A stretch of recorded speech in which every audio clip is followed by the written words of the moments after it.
Hi, I'm E.D. Lewis, and welcome back to my channel for an all-new nocturnal review.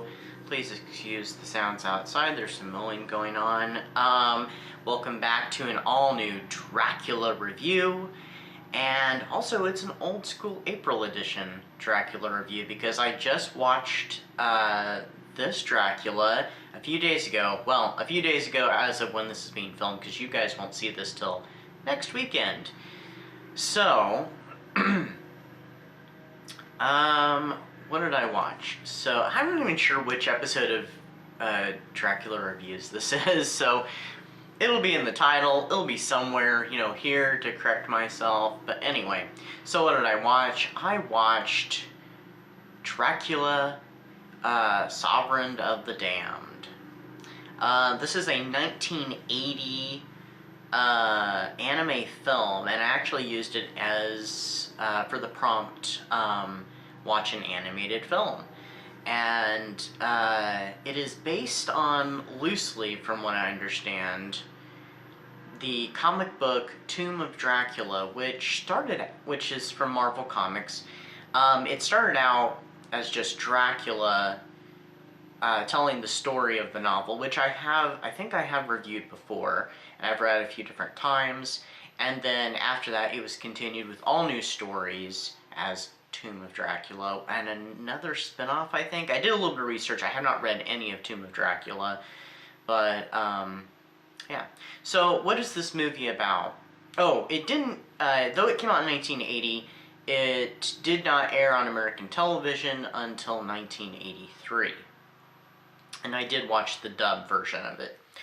So, Dracula has been driven from Europe and is now residing in Boston. When one night, he decides to descend upon this devil-worshipping cult and snatch away the quote-unquote bride of Satan, whom he falls instantly in love with and decides to make her his bride. The woman's name, I do believe, is Dolores. In the meantime, a young man by the name of Frank Drake is told that he is the last descendant of Dracula's human line. Now, this is the line that was created before Dracula became a vampire. He is told this by Hans Harker, who I believe in the comics, according to my research, is Quincy Harker, but they changed it to Hans for whatever reason. And that kind of makes me think of the Hammer horror films, the Frankenstein ones, where their hero for a lot of the early ones was Hans. But anyway, and Rachel Van Helsing, the descendants of Jonathan Harker and Abraham Van Helsing. So they inform him, you know, that he is part of the Dracula line and that he needs to help them to fight Dracula and defeat him. So they go on this quest to find and defeat Dracula. In the meantime, Dracula is living a fairly ordinary life. He is married to Dolores, and he has fathered a child named Janus. And so the satanic cult conspires with Satan, and they plan to trap Dracula to get revenge on him for what he did. Well, ultimately this kills Janus instead of Dracula. And this completely devastates Dracula. He, you know, vanishes. The vampire hunters also pop in at an opportune moment to attack Dracula, and it fails. Dracula leaves Dolores behind. She is absolutely devastated. Later at Janus's tomb, at his grave, a holy miracle happens, and Janus is turned into a type of superhero. Now, I know that I saw the name somewhere, but I don't remember what it is, so it'll pop on the screen. And, yeah, so this movie was kind of weird. So, oh, what happens next? I'm not going to tell you everything. Skip some things anyway.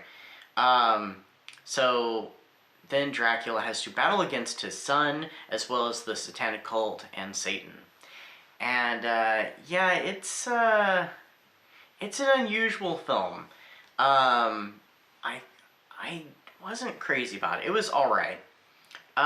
It was kind of it was nutty at times. It was really bizarre. It had that classic, 80s anime style, which was really nice to see.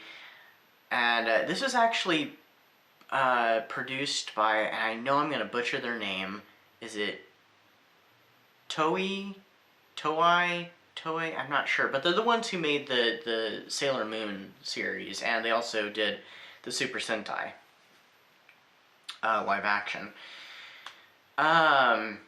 So yeah, it had that nice anime style. The story was just really bizarre. From what I understand, it's a condensed version of the story, and yeah, it's a little more superhero-esque and less traditional Dracula. It's still very much horror, and there's some really bloody moments in it and stuff, but it's yeah, it was a wild ride.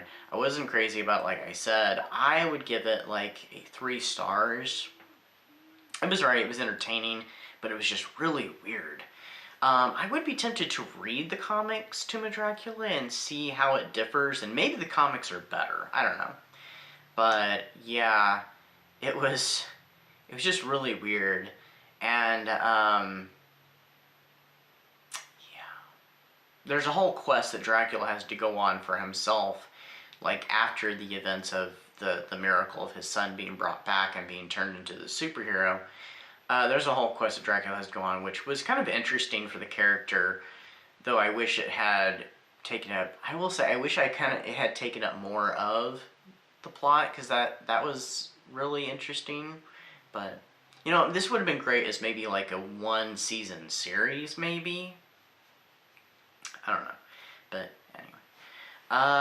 Yeah. Oh, there was one other thing I wanted to mention. So fairly early on in the movie, Frank Drake, the actor who is playing him in the dub and stuff, I don't know, for some reason, I know it's not him. I did see the actor's name, and it's an actor I'm familiar with.